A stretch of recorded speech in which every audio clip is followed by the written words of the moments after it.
Terowong tu rasa hidup. Dinding macam bergerak perlahan. Lampu suluh kami mula berkelip-kelip. Angin mula bertiup kuat walau dalam terowong.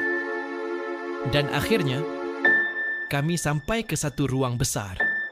Macam dewan bawah, tanah. Di tengah-tengahnya ada kolam kecil.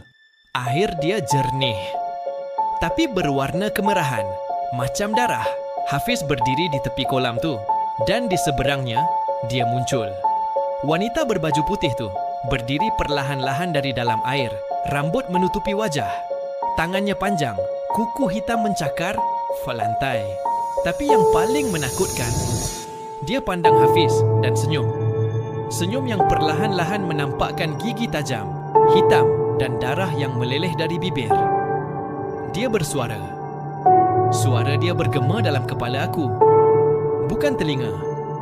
Kau yang aku... Tunggu, sejak dulu aku jerit, Hafiz lari. Tapi Hafiz tetap terpaku, macam disihir. Dia mula melangkah ke arah wanita tu dan air kolam merah tu makin berombak. Nabila capai tangan aku. Kita kena tarik dia keluar. Cepat! Kami lari ke arah Hafiz. Tapi masa tu, kolam tu menyembur macam air panas. Bunyi perempuan menjerit. Suara lelaki mengerang kesakitan. Semua datang serentak.